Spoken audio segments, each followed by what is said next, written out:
Salut les cartographes! Après les montagnes et les forêts, j'ai décidé de vous présenter 8 façons de dessiner les côtes de vos continents. Alors tout d'abord, désolé pour ce joli flou et cette mise au point particulièrement ratée. Nouveau téléphone oblige, il m'a fallu un peu de temps pour gérer les réglages. J'espère que vous ne m'en voudrez pas trop. On commence donc tout de suite avec la première méthode.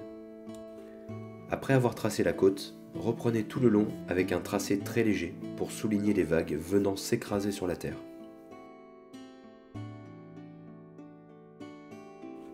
Vous n'avez pas besoin de chercher quelque chose de parfaitement parallèle à votre côte. Au contraire, cela doit amener un côté irrégulier et plus naturel à votre rive.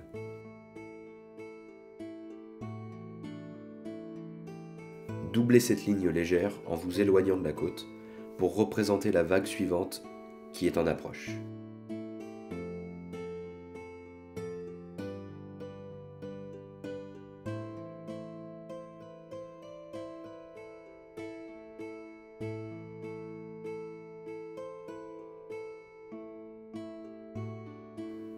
Pour les secondes et troisième méthodes, on reste dans le même style. Commencez par tracer votre côte d'un trait assuré. Comme pour tous les autres exemples de la vidéo, veillez à éviter les traits trop rectilignes et trop parfaits. Les côtes sont creusées par la mer et les éléments. La nature ne trace pas de ligne droite, comme on dit. La ligne plus légère que vous allez dessiner dans la mer doit symboliser la limite entre les eaux peu profondes et les hauts fonds. Suivez là aussi la côte sans pour autant rentrer trop loin dans les terres lorsque votre continent est mangé par les eaux. Pour le troisième cas, ce n'est qu'une simple variation du 2 avec une ligne supplémentaire. Selon votre type de carte, cela peut être intéressant d'en ajouter plus ou un peu moins. À vous de voir. Vous pouvez réduire la force du trait et vous contenter de vagues par-ci par-là à mesure que vous vous éloignez de la rive.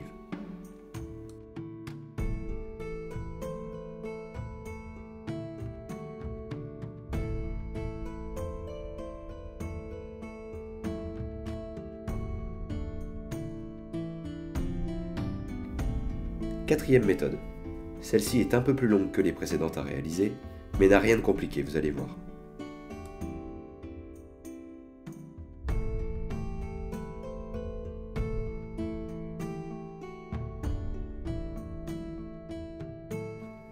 Commencez par tracer une ligne de vague intermittente tout le long de votre côte.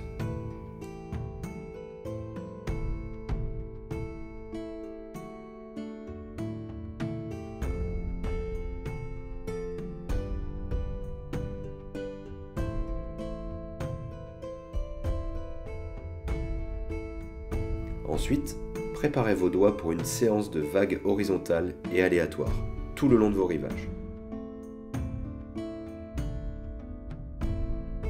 Vous pouvez aller plus ou moins loin de la côte de façon variable pour ne pas donner un aspect trop lisse à votre côte.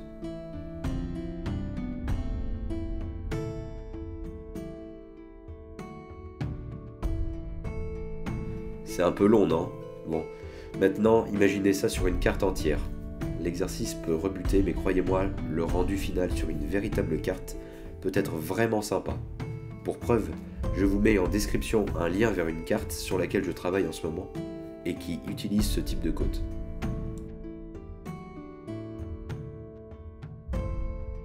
On passe à la cinquième technique, où l'on va cette fois combiner les vagues intermittentes le long de la terre et les vagues horizontales, mais cette fois de façon plus aérée.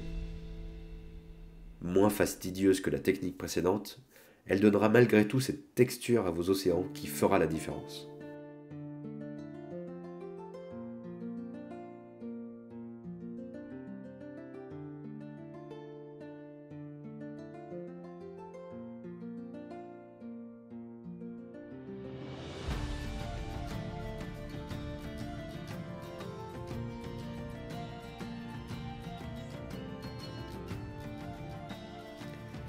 Pour la sixième méthode, j'ai décidé de partir sur quelque chose d'un peu différent, quelque chose d'un peu plus original. J'ai simplement remplacé le trait de la côte par un hachurage horizontal longeant le rivage.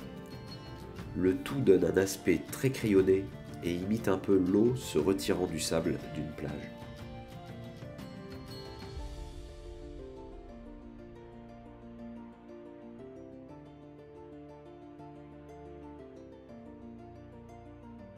C'est une vision plus artistique pour une carte qui, combinée avec les autres éléments, peut vraiment apporter un souffle d'originalité et de féerie à votre monde.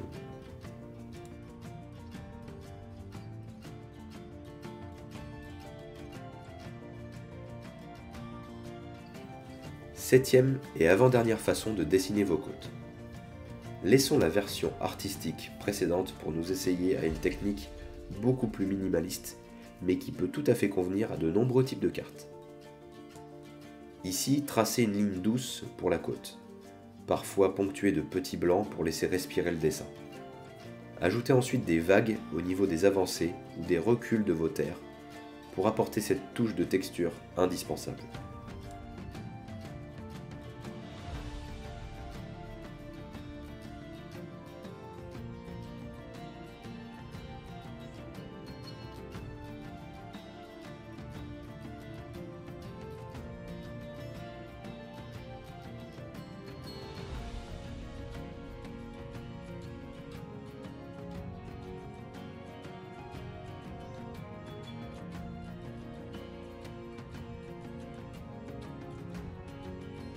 Bon, on y est. La dernière technique que je vous présente dans cette vidéo. Celle-ci est un peu particulière car beaucoup plus travaillée et plus complexe que les autres. Pour cette dernière méthode, j'ai décidé de partir sur des côtes en 3 dimensions, afin d'extraire, entre guillemets, les terres du papier. Je commence par dessiner les contours des continents, puis je trace la pente des falaises avant de passer au bord de l'eau.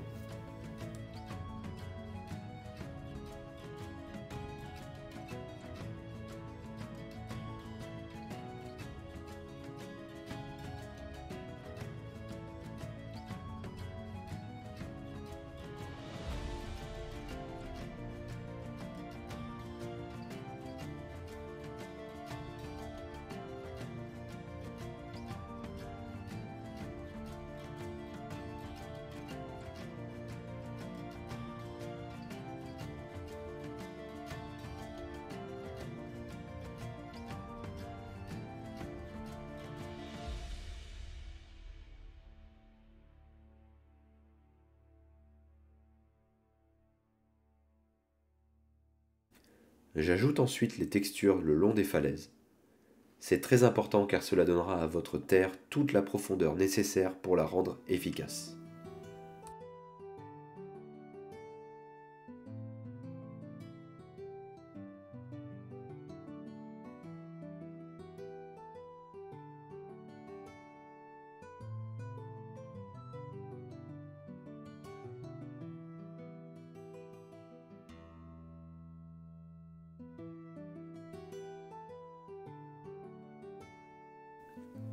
On ajoute enfin les détails au niveau de l'eau, et je m'amuse même à insérer quelques détails côté terre pour en quelque sorte finir le croquis.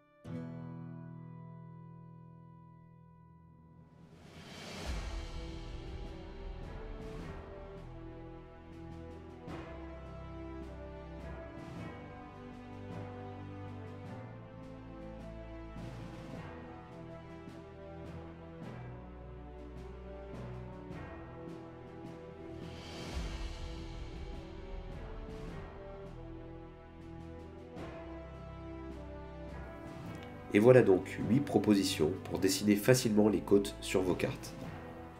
Selon le style que vous souhaitez donner à votre monde, certaines seront sans doute plus pertinentes que d'autres. Libre à vous également d'essayer différentes méthodes et pourquoi pas d'en inventer d'autres.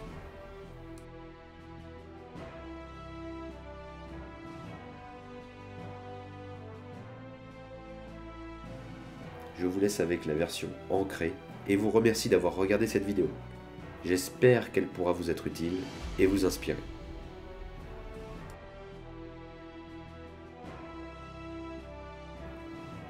Vous avez des suggestions pour les futures vidéos de la chaîne? N'hésitez pas à les partager en commentaire, je me ferai un plaisir de les lire et d'y répondre.